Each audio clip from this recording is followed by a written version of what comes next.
মুলতবি প্রস্তাবের উপরে বক্তব্য প্রদানের সুযোগ দেওয়ার জন্য।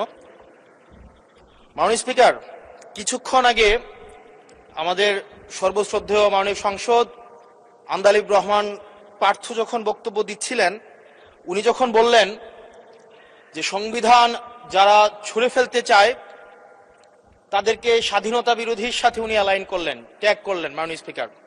এবং তখন ট্রেজারি বেঞ্চের সম্মানিত মাননীয় মন্ত্রী যারা ছিলেন তারা সেটাকে টেবিল চাপড়িয়ে সেটাকে সমর্থন দিলেন।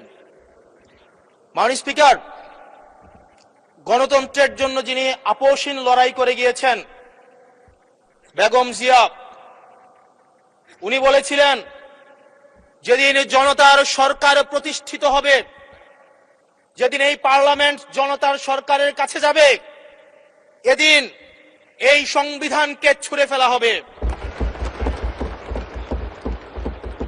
ট্রেজারি বেঞ্চের যে মন্ত্রীরা ছিলেন তারা দীর্ঘদিন, তাদের সারা জীবন তারা বেগম জিয়ার সাথে রাজনীতি করেছেন। এই সংবিধান ছুঁড়ে ফেলার সাথে স্বাধীনতা যুদ্ধাপরাধীর অ্যালাইন করার যেটার হাততালি তারা দিয়েছেন, সেটির মধ্য দিয়ে বেগম জিয়াকে তারা মূলত অপমান করেছেন কিনা তারা সেটা ভেবে দেখবেন। মাননীয় স্পিকার, আমি বক্তব্য দেওয়ার জন্য অনেক কিছু রেডি করে নিয়ে এসেছিলাম।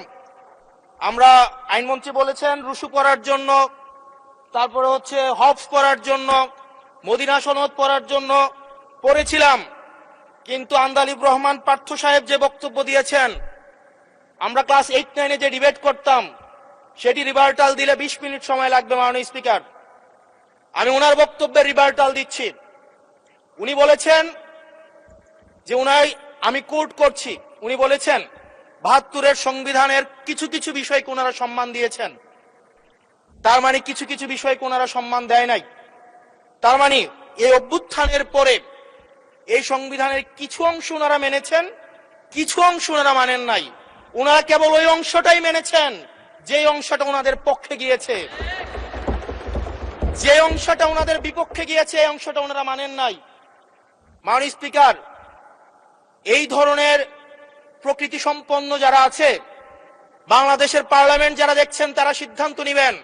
যারা কখনো কখনো কনফরমিস্ট, যারা কখনো কখনো রিফর্মিস্ট, তারা মূলত অপরচুনিস্ট। এখন আমি সংবিধানের কিছু কিছু ধারা মানব, কিছু কিছু ধারা মানব না। আমি কখনো কখনো সাংবিধানিক, কখনো কখনো আমি অসাংবিধানিক। মাননীয় স্পিকার, যখন ডক্ট্রিন অফ নেসেসিটির প্রশ্ন আসে, মাননীয় স্পিকার, এই এক্সিস্টিং সংবিধান অনুযায়ী যখন 7A এবং 7B বলবৎ থাকে, সেই জায়গা থেকে আইনজ্ঞরা, মাননীয় স্বরাষ্ট্রমন্ত্রী উনি থাকলে ভালো হতো। ডক্ট্রিন অফ নেসেসিটি মাননীয় স্পিকার 48-3 অনুযায়ী রাষ্ট্রপতি সুপ্রিম কোর্টের মাধ্যমে একটা এই 106-এর অ্যাডভাইজরি একটা রুল আছে মাননীয় স্পিকার। এই অ্যাডভাইজরি রুলের মাধ্যমে সংবিধানের ফান্ডামেন্টাল কোনো বিষয় কম্প্রোমাইজ করা যায় না। মাননীয় স্পিকার, যদি আমি এই সংবিধান মানি তাহলে এই অন্তর্বর্তীকালীন সরকারের বৈধতা প্রশ্নবিদ্ধ হয়। মাননীয় স্পিকার, মাননীয় স্পিকার, যদি এই সংবিধানকে আমি ধারণ করতে চাই, মেনে চলতে চাই, সেদিন 64 বিধি অনুযায়ী অ্যাটর্নি জেনারেল নিয়োগ দেওয়া হয়েছিল 6 আগস্ট। মাননীয় স্পিকার, এই সংসদে প্রশ্ন রাখতে চাই, তৎকালীন বর্তমান রাষ্ট্রপতি চুপ্পু, তখন বলা হয়েছে অ্যাটর্নি জেনারেল নিয়োগ দেওয়ার ক্ষেত্রে প্রধানমন্ত্রীর সাথে আলোচনা করতে হবে। সেদিন কোন প্রধানমন্ত্রীর সাথে আলোচনা করা হয়েছিল সেটা আমাদেরকে অ্যাটর্নি জেনারেল জানাবেন। আমাদেরকে অ্যাটর্নি জেনারেল জানাবেন যেই হিয়ারিংটা হয়েছিল এই হিয়ারিং এ উনি উপস্থিত ছিলেন কিনা।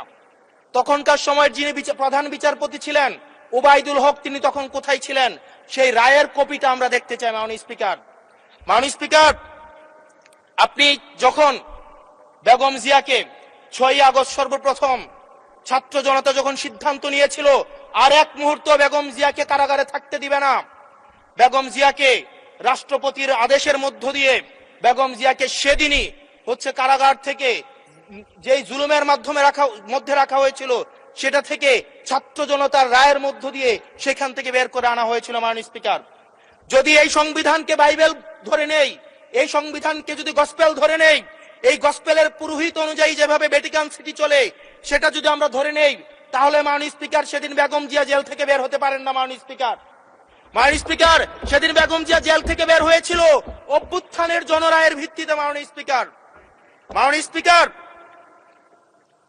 আপনারা বলছেন আপনারা ঠিক সেই জায়গায় আপনারা সংবিধানকে আপনারা মানছেন যেই জায়গায় সংবিধান থেকে আপনারা বেনিফিটেড হবেন।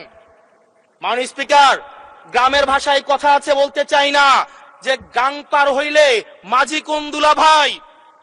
ছাত্ররা, আপনাদের নেতা কর্মীরা গত 17 বছর ধান খেতে ঘুমাইতে হয়েছে, ত্যাগ তিতিক্ষার মধ্য দিয়ে যেতে হয়েছে। মহাসচিব কান্না করে বলেছে তাদের নেতা কর্মীরা ঢাকায় এসে রিক্সা চালিয়ে জীবন নির্বাহ করত।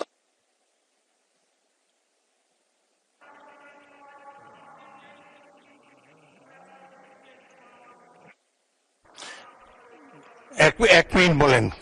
মাননীয় স্পিকার, আজকে দেখেন, আজকে লক্ষ লক্ষ নেতা কর্মী তাদের রক্ত দিয়েছে।